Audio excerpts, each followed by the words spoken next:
Hello, good morning, dear students. This is Vivek Tyagi welcoming you to the fifth lecture of second chapter of physics, units and measurement. There was a partial delay for the start of today's class. कल हमने पढ़े थे dimensional analysis के दो application. एक revision question कर लेते हैं उसका जब तक बाकी बच्चे लाइव आते हैं. तो find the dimensional formula of universal gas constant. Universal gas constant. अब universal gas constant क्या होता है? So I'm dropping a hint for that. There's a relation which is called as gas equation. PV equal to nRT. इस relation में R जो है इसको बोलते हैं हम universal gas constant.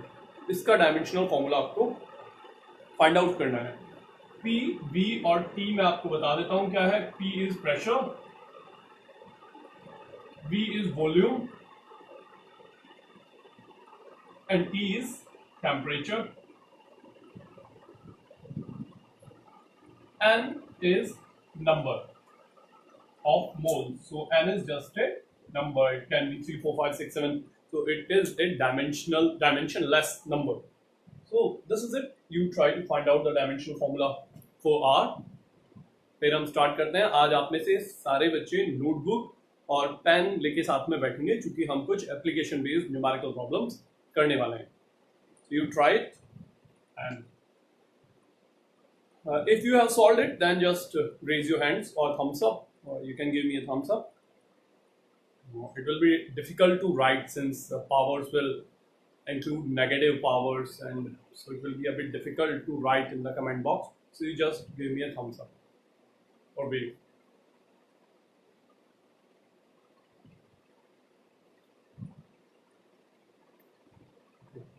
So good. So I'm getting responses. Means you are going good. Okay. Let me tell you the names, those who have solved. Okay, Aryan Arya, Arun Pal, okay, Deepa Kandpal, Arun Pal, welcome. Okay, ठीक है बच्चों.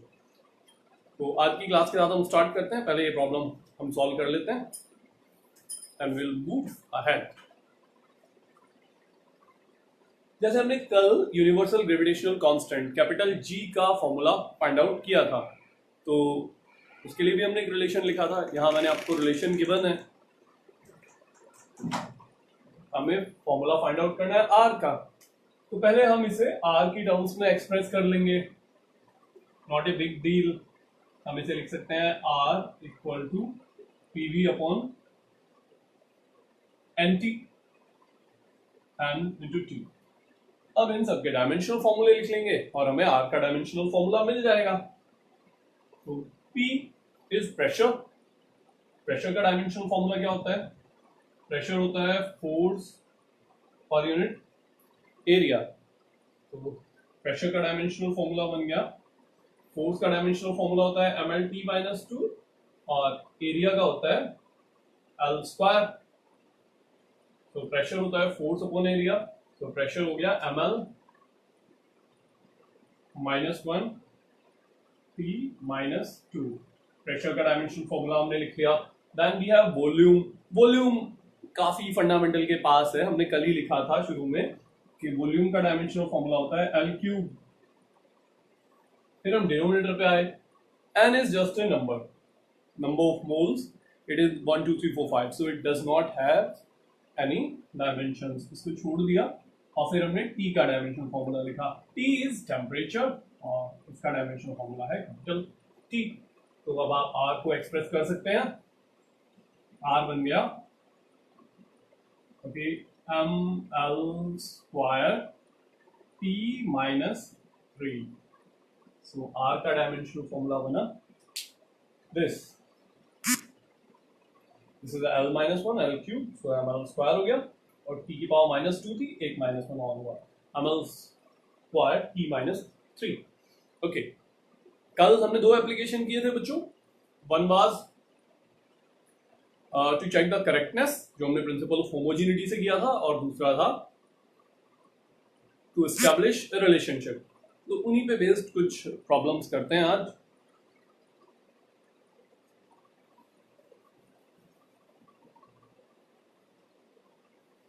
उसके बाद हम तीसरा application करेंगे, conversion from one system to another.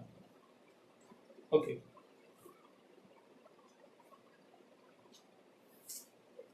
एक problem ये है बच्चों,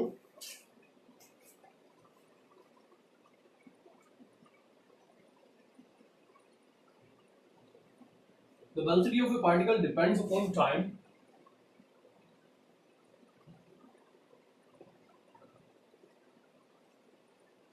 the velocity of a particle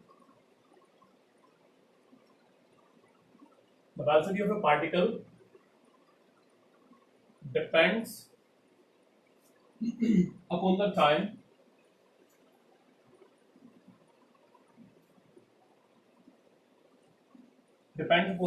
t according to the equation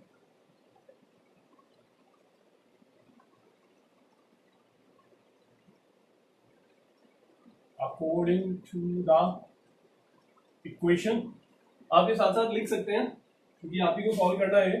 according to the equation v equals a plus bt plus c upon d plus t and आपको करना क्या है, determine the dimensional formula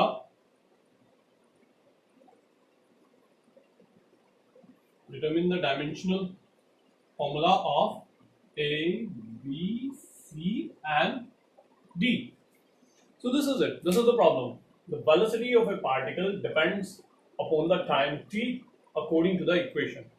तो v और equation ये है, इसमें v क्या है हमें पता है, v इज वेलोसिटी, t क्या है वो भी हमें पता है, t इज टाइम, लेकिन a, b, c और d क्या है ये हमें नहीं पता है, और इन्हीं का हमें डायमेंशनल फॉर्मूला फाइंड आउट करना है।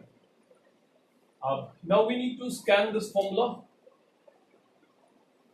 On the basis of the theory जो हम जानते हैं। तो थ्योरी में हम क्या जानते हैं बच्चों, हम ये जानते हैं, हमारा प्रिंसिपल ऑफ होमोजीनिटी ये कहता है कि सेम डायमेंशन वाली क्वांटिटीज ऐड हो सकती हैं, वही सब्ट्रैक्ट हो सकती हैं और नहीं कंपेयर किया जा सकता है।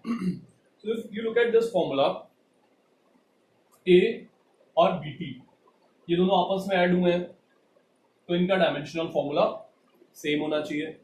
ओके, लेकिन ये रिलेशन, इस रिलेशन को यूज करते हुए हम ए और बी दोनों का डायमेंशनल फॉर्मूला नहीं निकाल पाएंगे क्योंकि दो अननोन क्वांटिटी हो जाएंगी। अगर मैं लिखूं A equal to B T तो ए और बी का तो नहीं मिल पाएगा। Okay, but as a matter of fact A का डायमेंशनल फॉर्मूला और बी टी का डायमेंशनल फॉर्मूला सेम होगा क्योंकि ये दोनों ऐड हुए हैं। Similarly C upon D plus T ये सारी क्वांटिटी बी टी के साथ ऐड हुई है, तो सी अपॉन डी प्लस टी और बी टी इनका डायमेंशनल फॉर्मूला भी सेम होगा। डोंट कमिट दिस मिस्टेक, ऐसा कभी मत सोचिए कि सी का और बीटी का डायमेंशनल फॉर्मूला सेम है। सी और बीटी का सेम नहीं है क्योंकि सी डी प्लस टी से डिवाइड भी हुआ है, तो सी अपॉन डी प्लस टी का डायमेंशनल फॉर्मूला और बीटी का, इनका डायमेंशनल फॉर्मूला सेम होगा। लेकिन इससे भी हम तब तो तीन अननोन हो जाएंगे, बी, सी और डी, और रिलेशन से फेक होगा तो भी हम नहीं निकाल पाएंगे। ओके, अच्छा एक बात और, फिर निकालेंगे कैसे उसकी तरफ अभी आ रहे हैं। जब हम ए, बी टी और सी अपॉन डी प्लस टी को ऐड करेंगे तब हमें एक फिक्स डायमेंशन मिलेगी। जैसे मान लें कि ये मीटर है तो इसे भी मीटर होना पड़ेगा और इस सारे को भी मीटर होना पड़ेगा। तो जब मीटर प्लस मीटर हम करेंगे तो हमें क्या मिलेगा डायमेंशनली, क्या हमें 3 मीटर मिलेगा? Answer is no. जब हम मीटर को ऐड करते चले जाएंगे तो डायमेंशन या यूनिट तब भी इस सारे की सिर्फ मीटर ही बनी रहेगी। यानी कि लेफ्ट हैंड साइड पे जो डायमेंशन है मान लिया, सॉरी राइट हैंड साइड पे जो डायमेंशन है मान लिया वो मीटर है, तो लेफ्ट हैंड साइड पर भी वही होगी।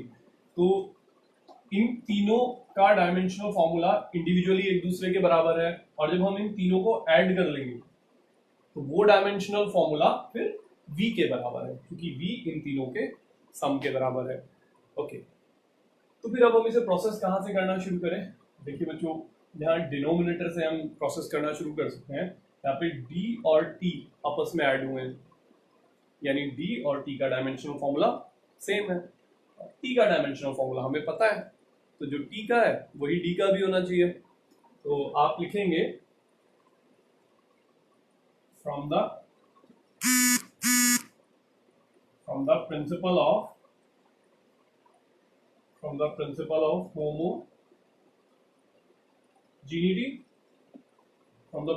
homogeneity, dimensional formula of d is same as dimensional formula of t, और डायमेंशनल फॉर्मूला ऑफ d इसका मतलब कितना हो गया, वही जो कि डायमेंशनल फॉर्मूला ऑफ t है। तो d का डायमेंशनल फॉर्मूला हमें मिल गया, d का डायमेंशनल फॉर्मूला t है। ओके, अब देखिए इनके इंडिविजुअल डायमेंशनल फॉर्मूले सेम है, लेकिन इनमें से हर किसी का डायमेंशनल फॉर्मूला v के भी बराबर है, क्योंकि v और a को भी तो हम इक्वेट कर रहे हैं। तो a का डायमेंशनल फॉर्मूला और v का डायमेंशनल फॉर्मूला भी सेम है। तो v का हमें पता चल गया। a का कैसे पता करें कि dimensional formula of a same as that of v। So dimensional formula of a is same as dimensional formula of v, और v क्वेश्चन में मेंशन्ड है, v वेलोसिटी है, और वेलोसिटी का डायमेंशनल फॉर्मूला होता है lt minus 1। So dimensional formula of a is lt minus 1। ये दूसरा हमें पता चल गया। अभी a पता चल गया, d पता चल गया, bt, b का कैसे पता करें? तो भाई a और bt आपस में ऐड हुए हैं, तो जो a का है वही bt का भी है, यानी कि क्या मतलब हुआ,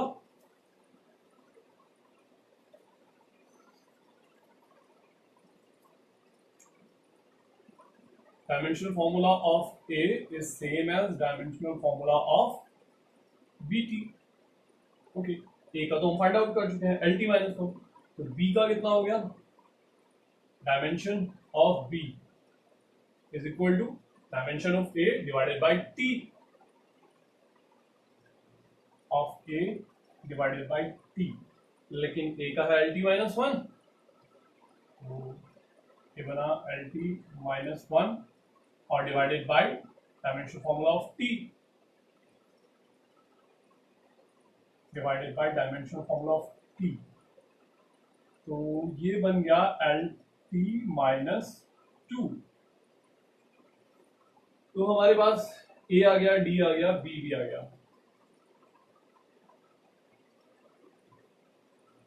अब हमारे पास बचा है सिर्फ c, that is not a big deal now. हमें c को d प्लस t से डिवाइड करना है, और d प्लस t का डायमेंशनल फॉर्मूला क्या है, d और t का दोनों का सेम है, तो हम निकाल चुके हैं t।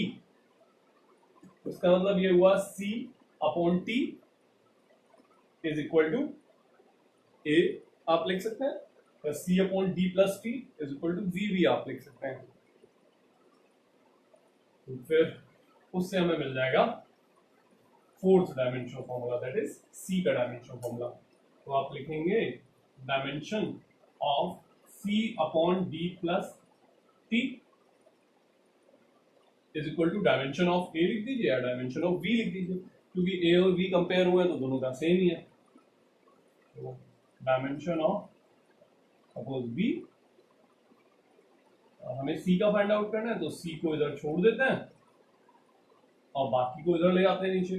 v का डायमेंशन कितना बच्चों, lt माइनस 1, और d प्लस t का डायमेंशन, d का और t का तो सेम ही, और ये भी बन गया lt माइनस 2, ये भी बन गया lt minus 2।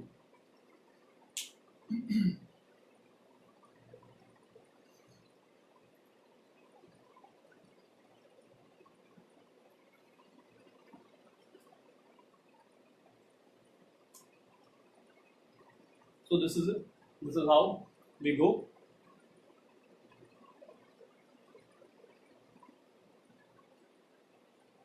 Okay, the dimensional formula of B we have written, dimensional formula of A we have written, that is LT minus 1.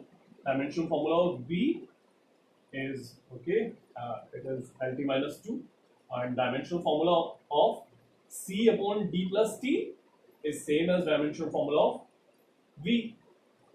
Okay, so dimensional formula of C is dimensional formula of V. Okay, so one mistake. Dimensional formula of C is dimensional formula of V into dimensional formula of D plus T. तो ये multiply हो जाएगा, divide नहीं होगा. Dimensional formula of V is LT minus 1 और dimensional formula of D plus T ये multiply हो गया इसके साथ, और जो की है T. So now what we are left with? We are left with L alone.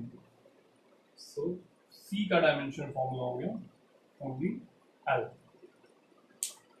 So this is how we proceed. एक और क्वेश्चन करेंगे बच्चों इसी के ऊपर, जो ये भी एग्जाम के पॉइंट ऑफ व्यू से काफी इंपॉर्टेंट क्वेश्चन है और आपकी अंडरस्टैंडिंग डेवलप करने के लिए भी इंपॉर्टेंट है. एक और क्वेश्चन हम करेंगे क्योंकि एग्जाम के पॉइंट ऑफ व्यू से बहुत इंपॉर्टेंट है. तो चलते हैं अगले क्वेश्चन की ओर.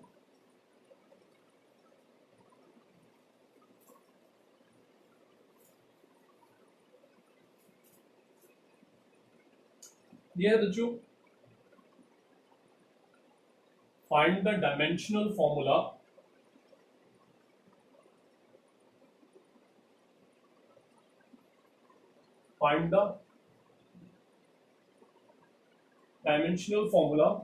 of A upon B from the following relation.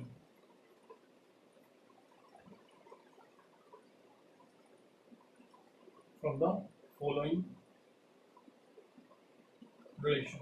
And what is the relation? The relation is P plus A by B square into V minus B equal to N R T. This is a certain equation which is called as modified gas equation. So आप पढ़ेंगे इसे chemistry में. अभी हमें बात करनी है कि ये रिलेशन गिवन है बच्चों, इसमें P प्रेशर है, P इज प्रेशर जो क्वेश्चन में हमें गिवन होगा, V इज वॉल्यूम जो गिवन होगा. Okay, so P is pressure, V is volume. A और B हमें नहीं पता क्या है, उसका डायमेंशनल फॉर्मूला हमें निकालना है. N नंबर ऑफ मोल्स है, ये गिवन होगा आपको जब ये प्रॉब्लम सॉल्व करने के लिए मिलेगी. नंबर ऑफ मोल्स है. R गैस कांस्टेंट है या यूनिवर्सल गैस कांस्टेंट इसे बोलते हैं. आज हमने सबसे पहले इसी का डायमेंशनल फॉर्मूला फाइंड आउट किया था. And T is temperature.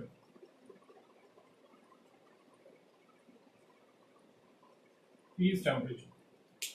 So ये अपॉन B का डायमेंशनल फॉर्मूला फाइंड आउट करना है.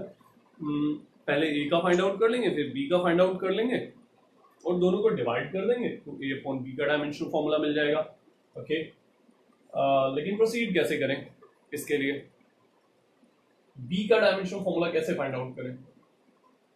तो अगर if the processing is going on in your mind then you can guess कि सर B और B को V में से सब्ट्रैक्ट किया है तो V और B का डायमेंशनल फॉर्मूला सेम होगा, प्रिंसिपल ऑफ होमोजेनिटी. सिमिलरली यहाँ पे P को क्या A के साथ ऐड किया है, आंसर इज नो.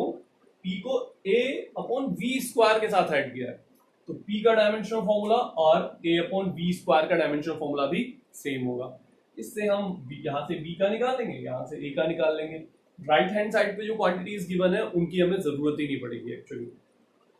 तो अब मैं जल्दी से कर दूं इसे.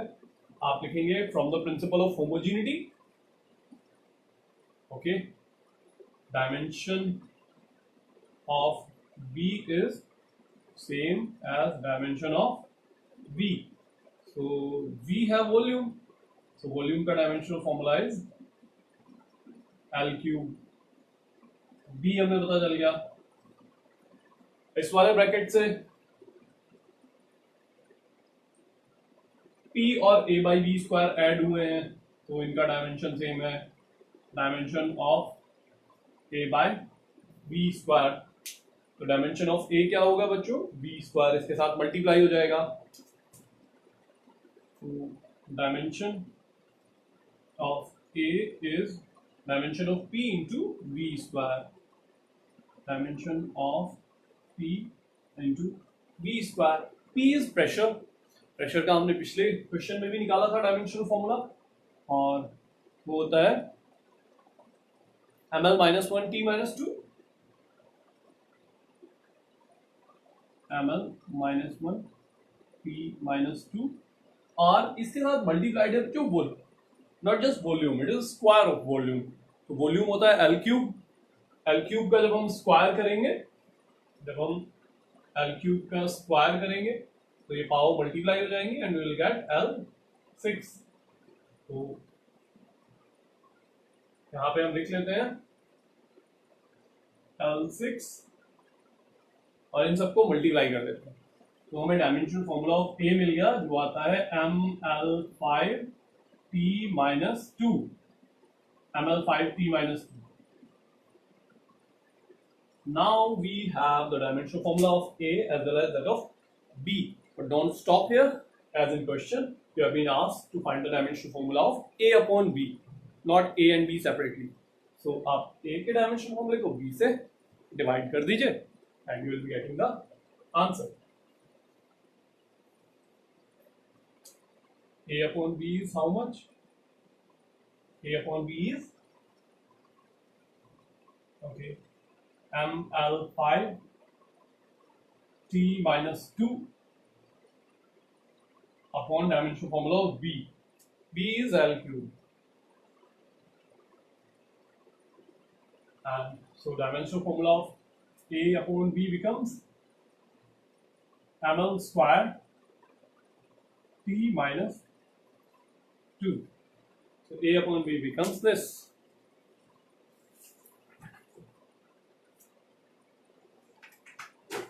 All right.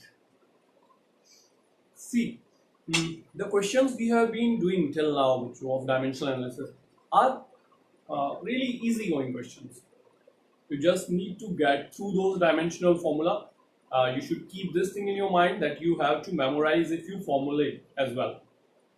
If a complex formula turns up, then we don't expect you to memorize those formula. But those formula which you have already studied till class 10 should be memorized by you. You should know that pressure equals force upon area or kinetic energy equals half mv square. That thing is expected from your side. Otherwise, the complex things like the formula P plus A by B square will be given to you along with the meanings of the symbol. और उसे solve करने के लिए आपको principle of homogeneity की जरूरत पड़ेगी। तो आगे चलते हैं। अभी जो हमारा पहला एप्लीकेशन था बच्चों, प्रिंसिपल ऑफ होमोजेनिटी पे जो बेस था, उस पर हमने कुछ प्रॉब्लम्स करी। अब हम एक प्रॉब्लम करेंगे सेकंड एप्लीकेशन पे, जिसमें हमने फॉर्मूला डेराइव करना सीखा था। मैंने एक आपको सॉल्व करने के लिए घर से भी दिया था, आई होप कि आपने कर लिया होगा। तो डायमेंशनल डेरिवेशन का एक क्वेश्चन करेंगे और फिर हम तीसरे एप्लीकेशन की तरफ चलेंगे।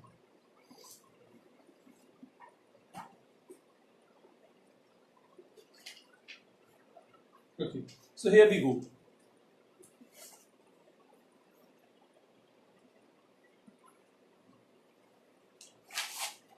Assuming that the mass m of the largest stone that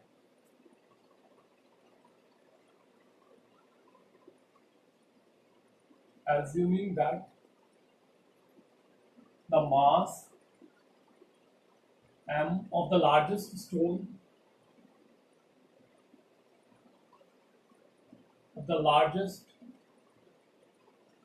stone that can be moved by a flowing river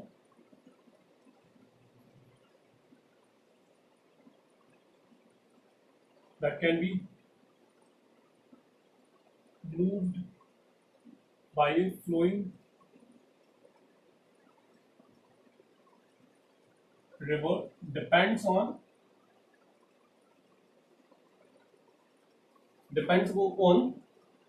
V, depends upon V, that is velocity of water, rho, that is density of water, and g, that is acceleration due to gravity. Acceleration due to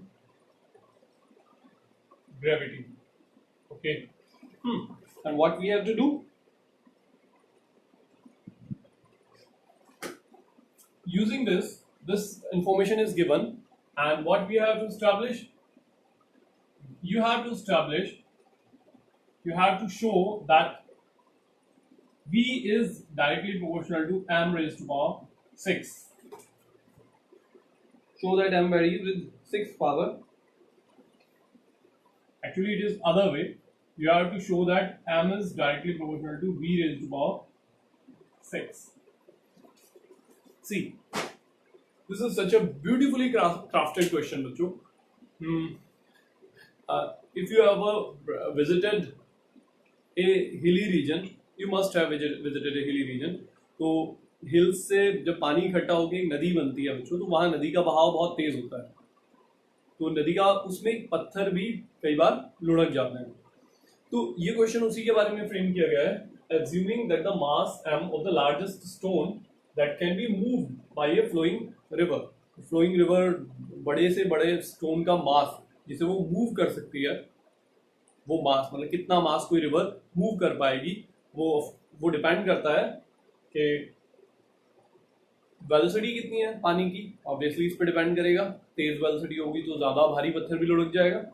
दूसरा density मतलब you understand कि पानी की density कितनी ज्यादा है. अगर पानी हल्का होगा तो इन दैट केस वो पत्थर को आसानी से नहीं पुश कर पाएगा, लेकिन अगर पानी भारी होगा या डेंसिटी ज्यादा होगी so it will be able to push the stone even harder.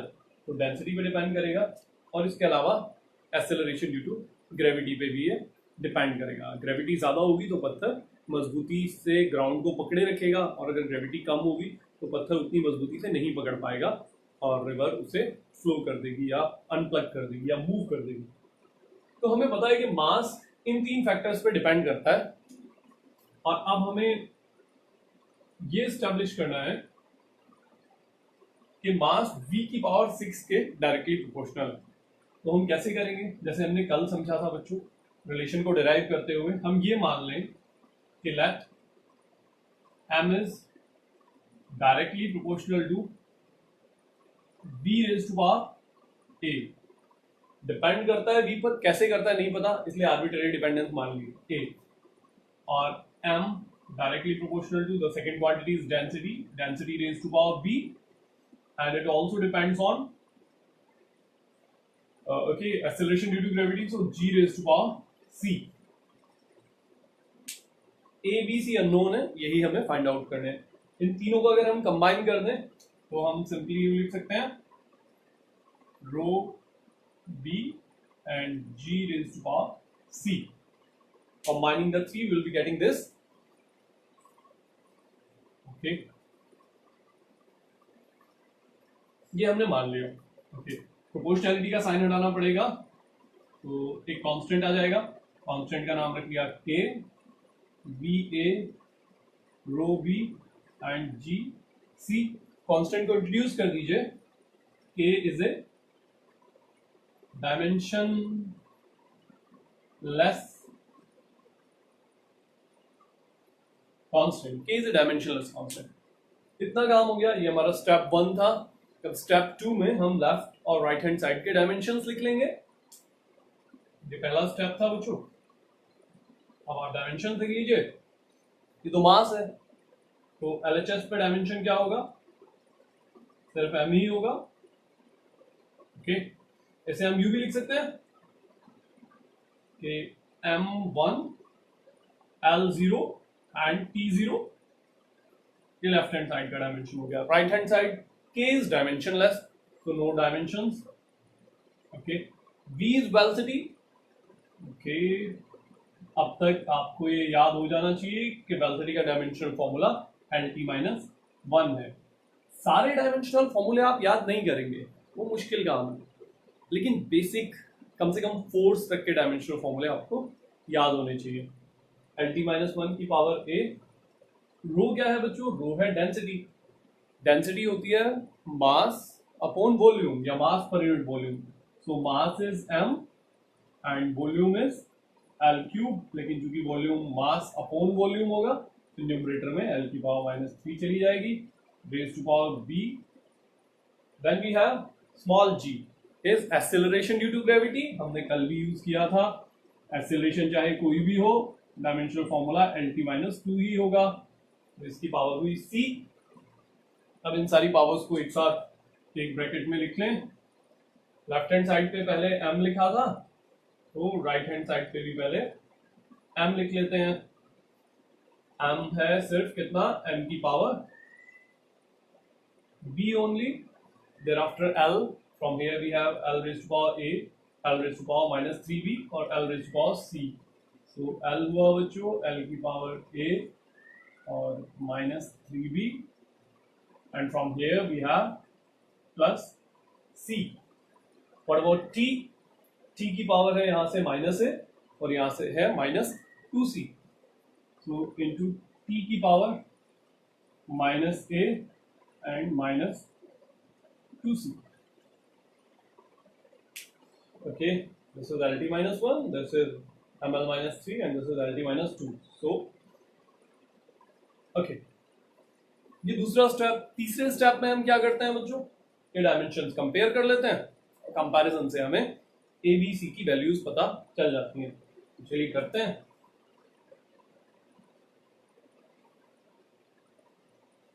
Comparing dimensions,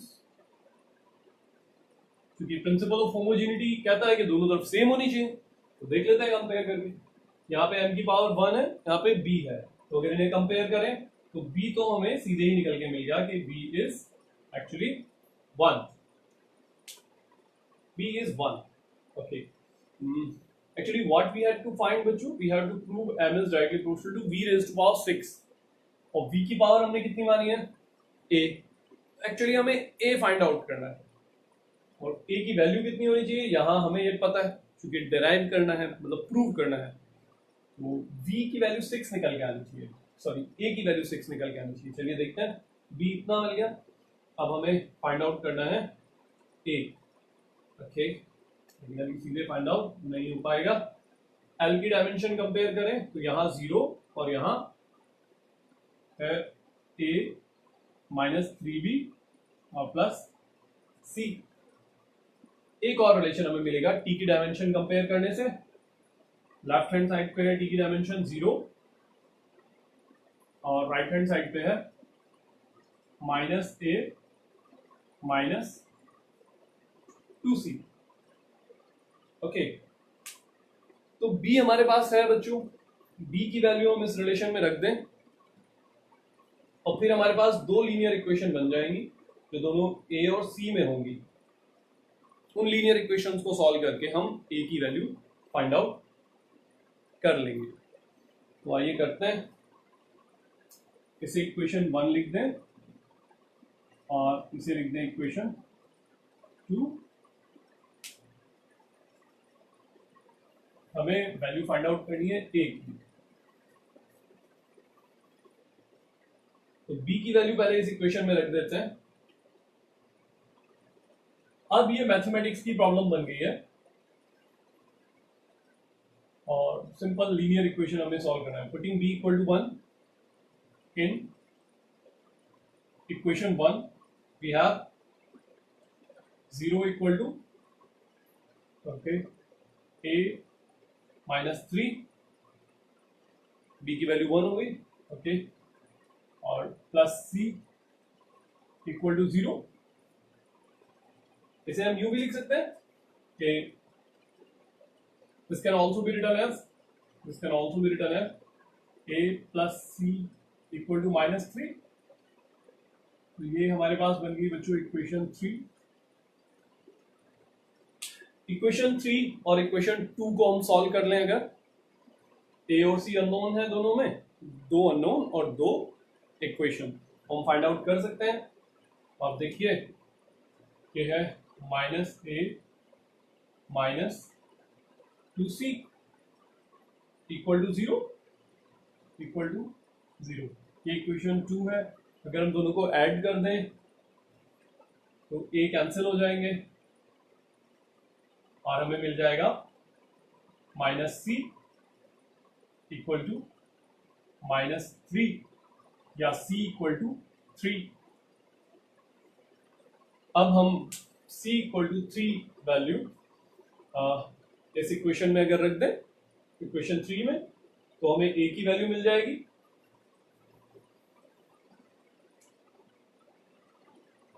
ये c की वैल्यू इक्वेशन 3 में रखी।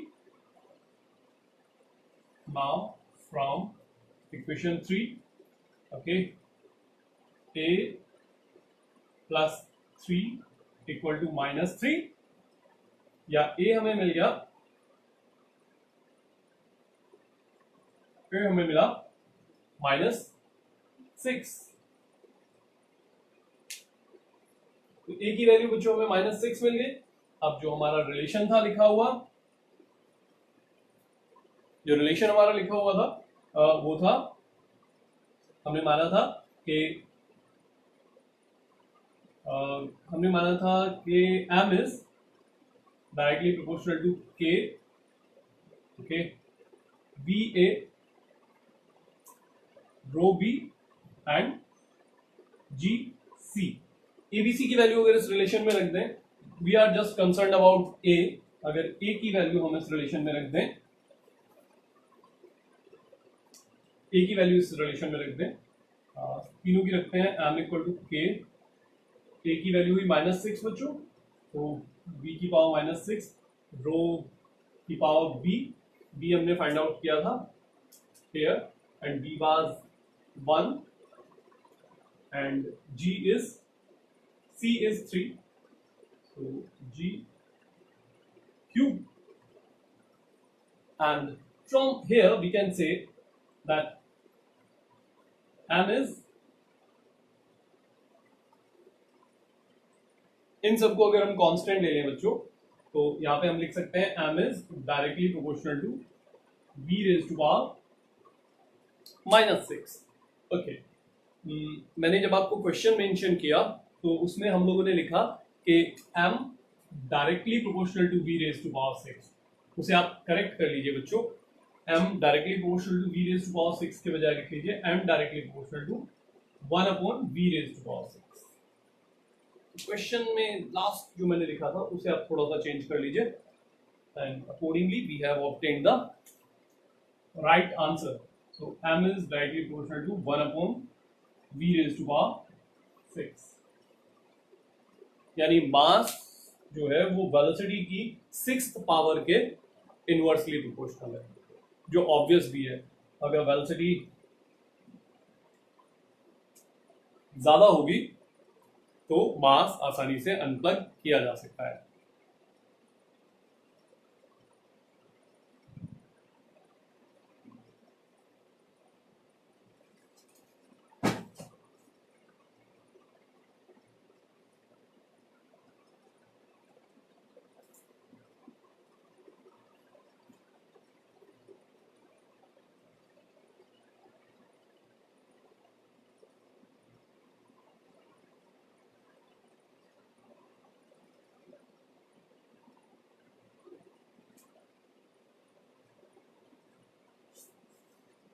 Okay, I beg your pardon, बच्चों. I beg your pardon. In this step, we have committed a mistake. So let's rectify that mistake. In this step, we have committed a mistake. A minus 3 plus c equal to 0. This should be written as a plus c equal to plus 3 only. A plus c equal to plus 3. Okay. And then this step was wrongly written. We should have minus, instead of -3 it should be +3. Then we will proceed in the same way. These two cancel each other to get 0, and from here we get minus c equal to 3 or c equal to minus 3. So putting the value of c in this equation, we'll get a equal to 6. So we get a equal to 6, and since a was the power of v, हमने लिखा था okay हमने dependence मानी थी m directly proportional to va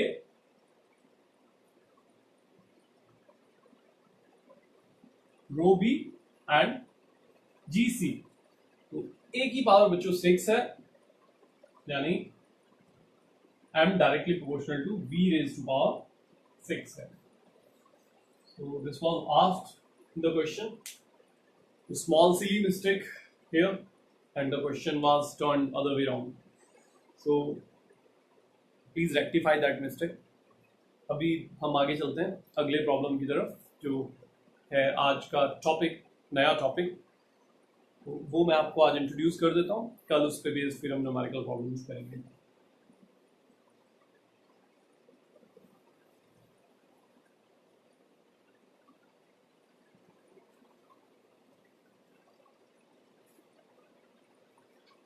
all right. तो जो तीसरा application है कि डायमेंशनल एनालिसिस की हेल्प से हम एक सिस्टम ऑफ यूनिट को दूसरे सिस्टम ऑफ यूनिट में कन्वर्ट कर सकते हैं. अब देखिए, इसके लिए एक चीज हमें बच्चों ध्यान रखनी पड़ेगी कि अगर मुझे किसी क्वांटिटी की यूनिट पता है तो मैं उसका डायमेंशनल फॉर्मूला भी लिख सकता हूं. कैसे?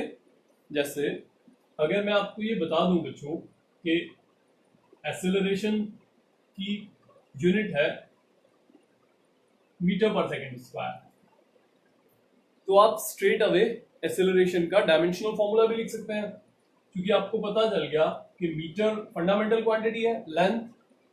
तो लेंथ पे कितनी डिपेंडेंस है एक्सेलरेशन की? Single dependence. तो आप मास, ये लेंथ है मीटर पर सेकेंड स्क्वायर, जिसे आप लिख लेंगे L रेज़ टू पावर 1 और डिवाइडेड बाय ये सेकंड है या टाइम है, इसे आप लिख लेंगे सेकंड. इसको एक्सप्रेस करता है टाइम को, तो टी स्क्वायर, और ये बन जाएगा LT minus 2. This will become LT minus 2. तो अगर मुझे किसी क्वांटिटी की यूनिट पता हो तो मैं उसका डायमेंशनल फॉर्मूला भी लिख सकता हूं, एंड वाइस वर्सा. अगर मुझे डायमेंशनल फॉर्मूला पता हो तो मैं उसकी यूनिट भी लिख सकता हूँ. इसकी भी हमें जरूरत पड़ेगी आगे इस तीसरे एप्लीकेशन को समझने के लिए. अब तीसरे एप्लीकेशन की तरफ हम लोग चलते हैं.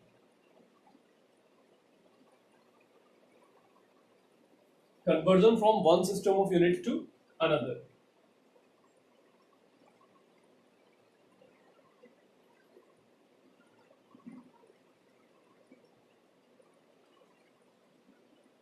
Conversion of from one system of unit to another. अब इसका क्या मतलब होगा बच्चों? Although not difficult to understand कि इसका मतलब क्या हुआ. जैसे स्पीड की एक यूनिट है मीटर पर सेकेंड और एक यूनिट है किलोमीटर पर आवर. तो अगर हमें कोई क्वांटिटी मीटर पर सेकेंड में गिवन है, मान लीजिए हमें कोई स्पीड गिवन है 10 मीटर पर second, and we want to convert it into kilometre per hour, तो हम कैसे कन्वर्ट करेंगे? इस मेथड की हेल्प से हम कर सकते हैं. There may be an obvious query in your mind कि सर ये तो हम पहले भी करते आए हैं, ये तो हमने 9th क्लास में भी किया था, तो ये तो कोई बहुत मुश्किल काम है नहीं. I agree, this is not a difficult job. लेकिन जब क्वांटिटीज कॉम्प्लेक्स हो जाती हैं बच्चों, तो यहाँ पे बात है सिर्फ मीटर पर सेकेंड को किलोमीटर पर आवर में कन्वर्ट करना. तो this will still not be a very difficult thing, but when the quantities become very complex, जैसे अगर हम बात करें जैसे फोर्स की बात करें, ml स्क्वायर t माइनस 2, यानी कि ml square m mass L square यानी okay M L T minus two, so K G metre पर सेकेंड स्क्वायर, ये फोर्स की यूनिट है M L P minus two. अगर इसको हम दूसरी सिस्टम में कन्वर्ट करें बच्चों, then it will become slightly difficult.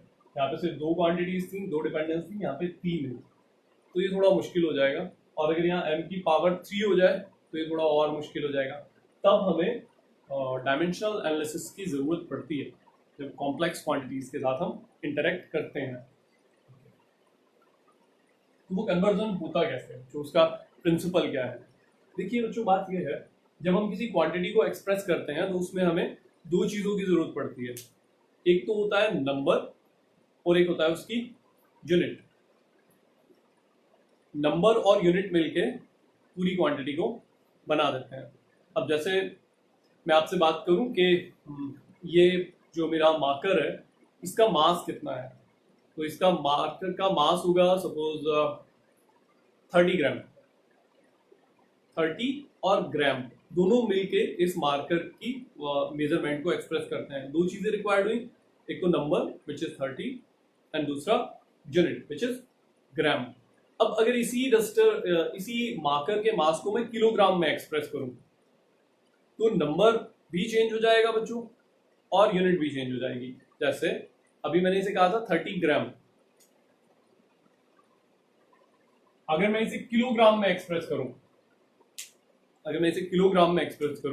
तो ये हो जाएगा 30 into 10⁻³ kilogram. Then it will become 30 into 10⁻³ kilogram. लेकिन दोनों चीजें सेम ही बनी रहेंगी, यानी कि अगर हम एक सिस्टम ऑफ यूनिट में किसी क्वांटिटी को एक्सप्रेस करें या दूसरे सिस्टम ऑफ यूनिट में क्वांटिटी को एक्सप्रेस करें तो हालांकि नंबर भी बदल जाता है, 30 के बजाय 30 टू 10⁻³ आ गया और यूनिट भी बदल जाती है, लेकिन ओवरऑल वैल्यू तो सेम ही बनी रहती है। ये बेस है क्वांटिटी को एक सिस्टम से दूसरे सिस्टम में कन्वर्ट करने का। अब मास के बजाय हम इस चीज को जनरल तरीके से लिख लेते हैं। जनरल तरीका क्या, वो ये इसे हम लिखते हैं n1 u1 equal to n2 u2। ये क्या है बच्चों, n1 है पहले सिस्टम ऑफ यूनिट में नंबर, u1 पहले सिस्टम ऑफ यूनिट में यूनिट और n2 दूसरे सिस्टम ऑफ यूनिट में नंबर और u2 दूसरे सिस्टम ऑफ यूनिट में यूनिट। लेकिन ओवरऑल दोनों वैल्यूज सेम ही बनी रहेंगी। अब मान लीजिए हमें n2 फाइंड आउट करना है, conversion from one system of unit into another. जैसे मैं एक क्वेश्चन इसके कोरस्पॉन्डिंग यहाँ पे हम लिख के चलते हैं। जैसे मान लीजिए हमें 1 kg मीटर पर सेकेंड स्क्वायर को कन्वर्ट करना है दूसरे सिस्टम ऑफ यूनिट में, जहां पे मास की यूनिट है ग्राम, डिस्टेंस की सेंटीमीटर और टाइम की यूनिट है सेकेंड। ये क्वांटिटी फोर्स है बच्चों, तो 1 kg मीटर पर सेकेंड स्क्वायर को हमें पता करना है कि कितना ग्राम सेंटीमीटर पर सेकेंड स्क्वायर, यानी जो n2 है, n2 नंबर दूसरे सिस्टम ऑफ यूनिट का नंबर, वो हमें फाइंड आउट करना है। तो कैसे करेंगे, इसके लिए हम फॉर्मूला एस्टेब्लिश कर रहे हैं। तो n1 u1 will be equal to n2 u2। Okay, हम इसे ऐसे लिख सकते हैं कि n1 हमें अगर n2 फाइंड आउट करना है, ओके हम इसे लिख सकते हैं n1 u1 यानी पहले सिस्टम ऑफ यूनिट का यूनिट। जैसे यहाँ पे था kg मीटर पर सेकेंड स्क्वायर। अगर हम मास के लिए बच्चों m रिप्रेजेंट कर लें, जो कि हम करते आए हैं, पहले सिस्टम ऑफ यूनिट का यूनिट m, लेंथ के लिए l और टाइम के लिए अगर हम t एक्सप्रेस कर लें, तो ये तो हमारा एक स्पेसिफिक एग्जांपल हो गया।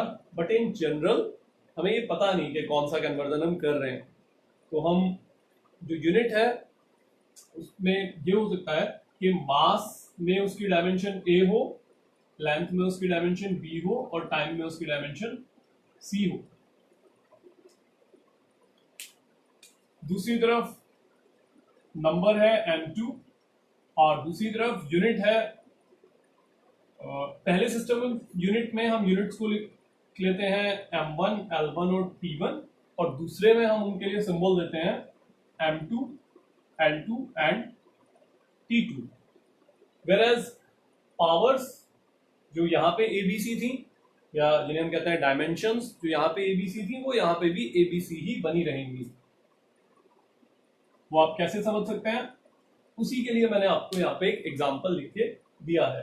देखिए यहाँ पे मास की डायमेंशन या मास की पावर केजी की पावर 1 है, तो यहाँ पे भी ग्राम या मास की पावर 1 है।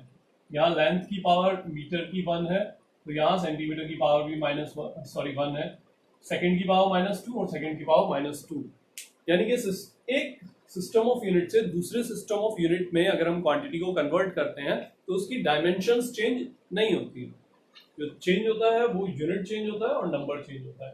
तो अगर हमने यहाँ पे डायमेंशन ABC ली है तो दूसरी तरफ भी डायमेंशंस ABC ही बनी रहेंगी। हमें फाइंड आउट क्या करना था बच्चों, N2। तो N2 कितना हो जाएगा, हमें फाइंड आउट करना था दूसरे सिस्टम ऑफ यूनिट में वैल्यू या न्यूमेरिकल वैल्यू। तो N2 will be equal to N1 times M1A, L1B and T1C divided by this thing M2A, L2B and T2C and T2C। इसको अगर हम और थोड़ा सा सिंप्लीफाई कर दें तो we can write it as M1 by M2A, L1 by L2B, T1 by T2 raised to power C। ये वो फॉर्मूला है बच्चों जिससे हम N2 की वैल्यू फाइंड आउट कर सकते हैं। This is the formula to obtain the value of N2, यानी दूसरे सिस्टम ऑफ यूनिट में न्यूमेरिकल वैल्यू कितनी होगी। ये फॉर्मूला आप नोट डाउन कर लीजिएगा, नोटबुक में इसे लिख लीजिएगा। हमारे पास अभी आगे डिस्कस करने का आज समय नहीं बचा है, तो कल हम इसी से शुरू करेंगे बच्चों। आगे इसी पे बेस्ड कुछ न्यूमेरिकल प्रॉब्लम करेंगे। आप इसे समझिएगा और कमेंट सेक्शन में अगर आपको कोई डाउट हो तो वो लिखिएगा। आज का होमवर्क मैं आपको बता देता हूँ।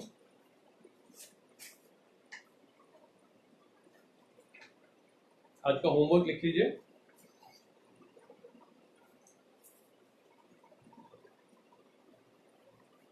फिर अगेन वर्क तो आपका सारा होम से ही हो रहा है, तो होमवर्क ये भी आप होम से ही कर रहे हैं, तो हम इसे बेटर असाइनमेंट करें।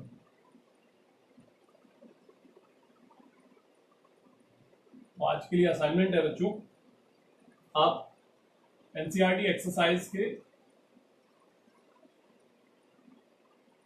2 प्रॉब्लम्स 2.2 एंड 2.3 अटेम्प्ट करेंगे। एक थ्योरी का क्वेश्चन भी है आपके लिए जो एग्जाम के पॉइंट ऑफ व्यू से बड़ा इंपॉर्टेंट है, लिमिटेशंस ऑफ डायमेंशनल एनालिसिस। आप डायमेंशनल एनालिसिस के हमने एप्लीकेशन समझे, आपको डायमेंशनल एनालिसिस के कम से कम 4 लिमिटेशंस लिखने हैं, जिनमें से 2 या 3 मैंने आपको मेंशन भी किए हैं ये सब डिस्कस करते हुए। और पेज नंबर आज के लिए आपका इतना ही होमवर्क है, तो ये 3 क्वेश्चन आप कीजिएगा। Okay, see you tomorrow again at the same time. Thank you.